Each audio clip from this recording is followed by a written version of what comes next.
Sabag-sabag. Hello guys, welcome to my YouTube channel, Kapitan. Kapita guys, kape.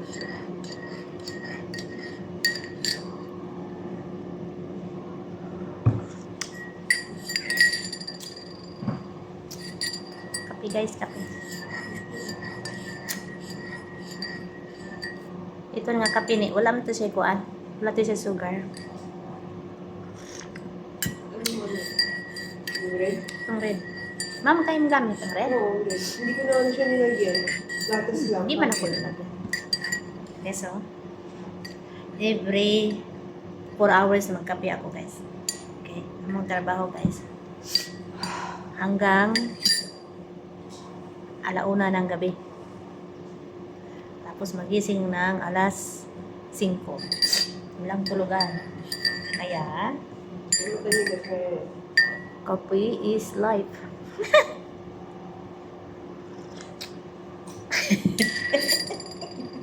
Hindi pa kami nakikita yung mga nadal. Nakaganyan.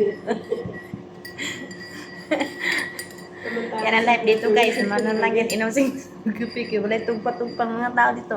Hindi lang kami. Hasta ang amo ang amo. Wala tugpa. Hindi mga tugog sila. Iba dito guys. Hindi matulog.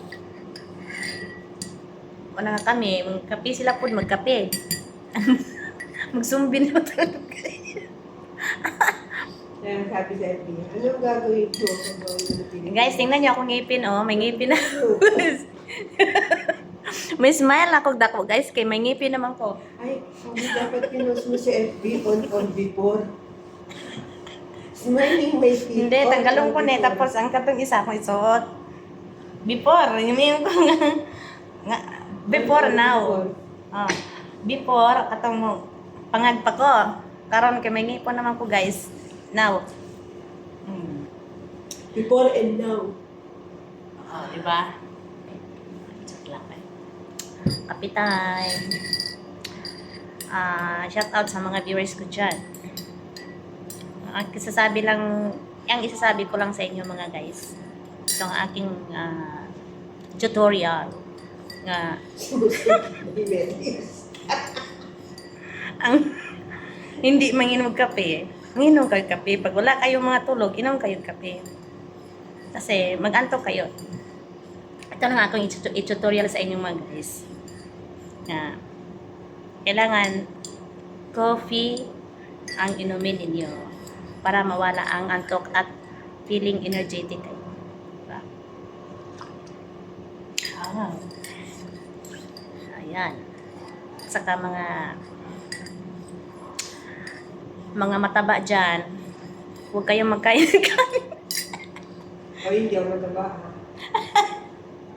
Tama yung matatawa. Ay mga guys, 3 days na kami hindi nagkain ng kanin. Kasi iwas kanin kami guys, kasi overweight na daw kami. Ngayon, ang kilo ko lang guys, kahapon, ang kilo ko is 58. Ngayon is 57. So, hindi ako nagkain ng kanin everyday. So, tingnan ko guys, after 1 week. So, Hindi na ako makain ng kanin. Ang bilis na ng dinuba mo.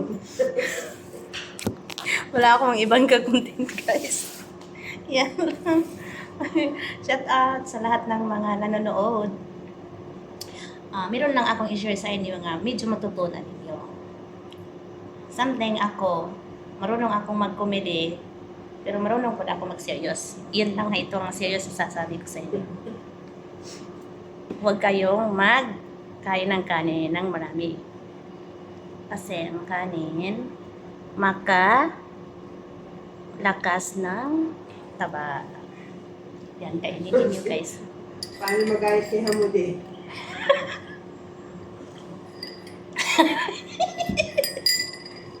Yan lang tuturo ko sa inyo sa lahat-lahat ng mga nanonood. Guys, paano magalit kay Hamude? Pwede kayo magkain ng kanin once a day, just only 1 cup.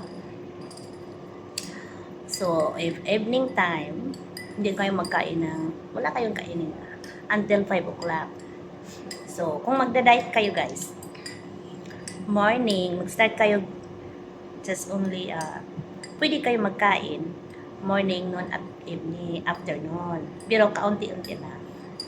Yan ang regular nga diet.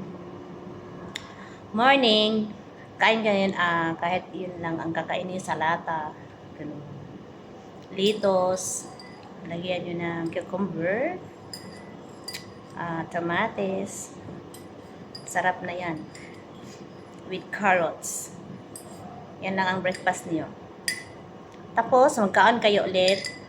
Yan ay tuturo ko sa inyo guys ha. Lami ng resulta ng katawan niyo. With matching, mag-exercise rin kayo.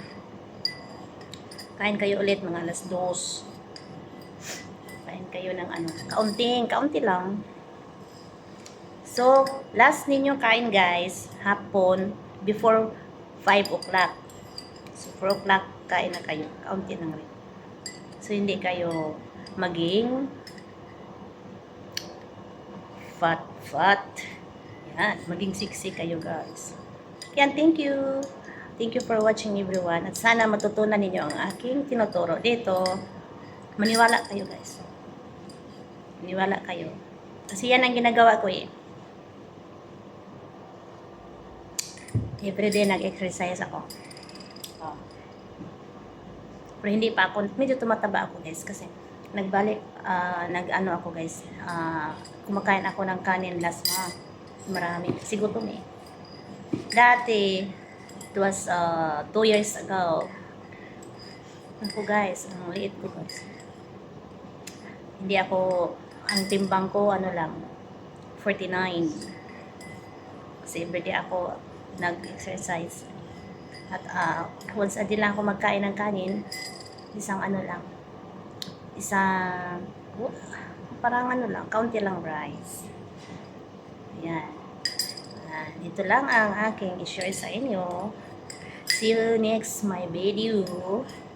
And please subscribe and share. Bye-bye.